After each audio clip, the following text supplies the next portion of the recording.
This is an electronic throttle body for a 2010 Toyota Corolla. This is the way you take it apart, clean it, or replace it.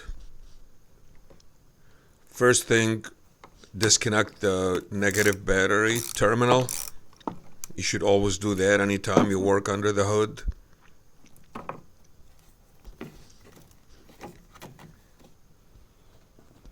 Remove the plastic engine cover.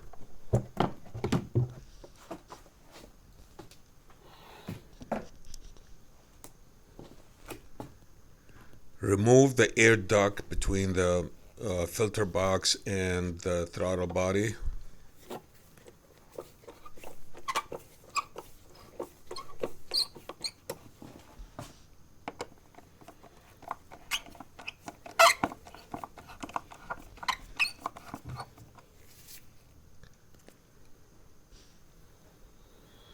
Remove the vacuum hoses.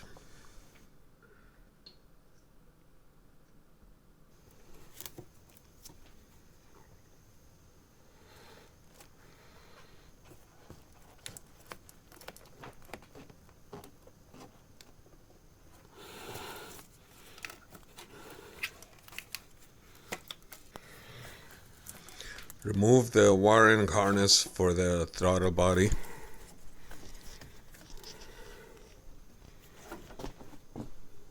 And there is two coolant lines that you need to remove from the throttle body.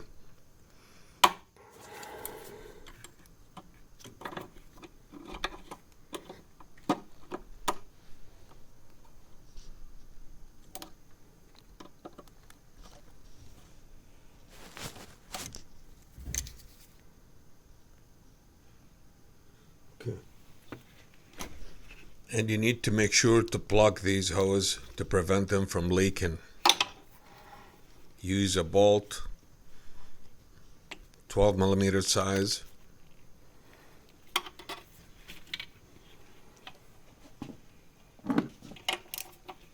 There are 4 fasteners that holds the throttle body to the manifold. 2 bolts and 2 nuts. All are size 10mm.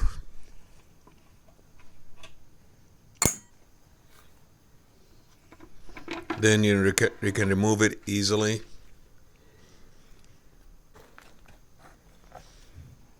And the way you clean it is do not spray directly on the throttle body. Spray in a piece of cloth, paper towel, toothbrush, whatever you want to clean it with.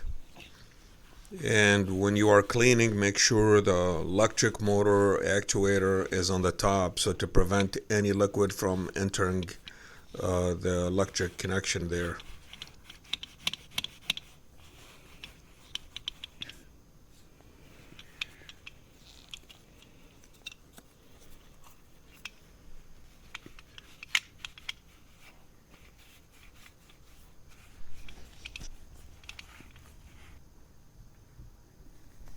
Once you're comfortable and you feel that it's clean enough,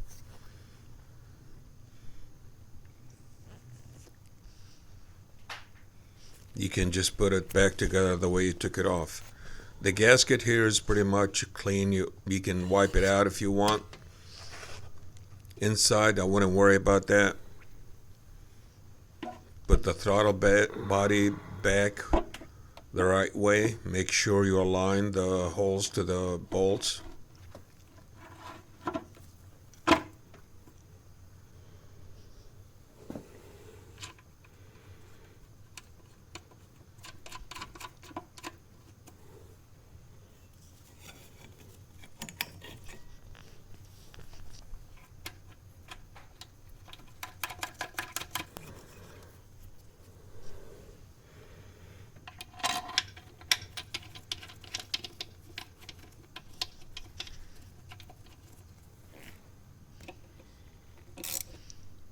Make sure they're nice and snug. You don't have to over tight it.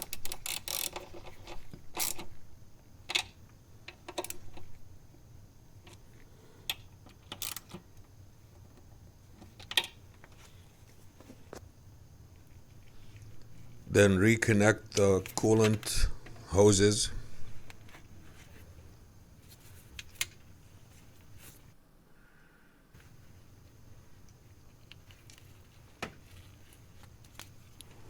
Make sure you put the clamp in the right place.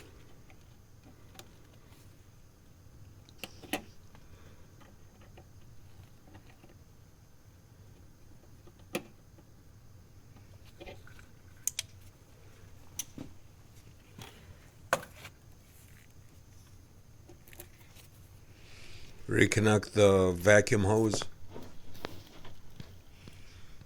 The wiring harness reconnected to the throttle body.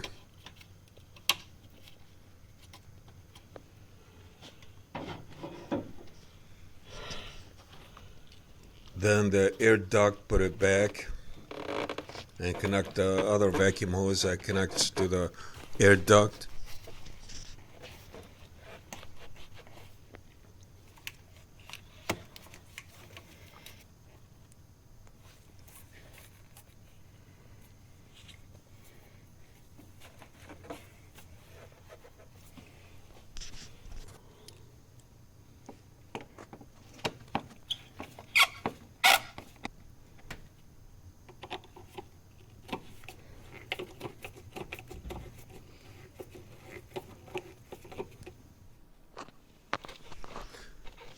The air mass flow sensor, you can check it out to see if it's dirty or not. It's easy to take out. 2 Phillips head screws that you can remove.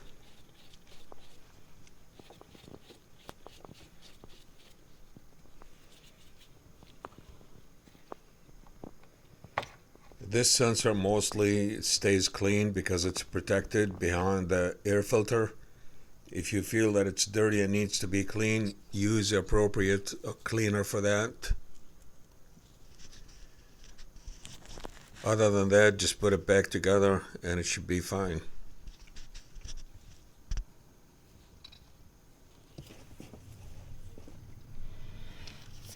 Reconnect the battery, of course.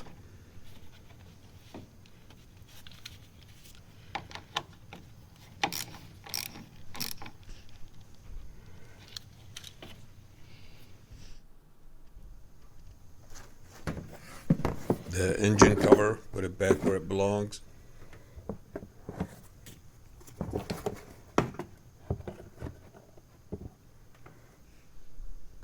And now you can start the engine.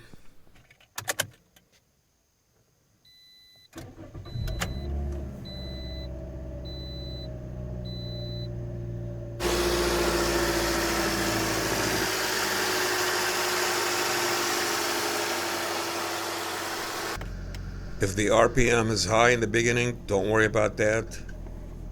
The computer will reset it to 800 to 900 RPM after it reaches operating temperature.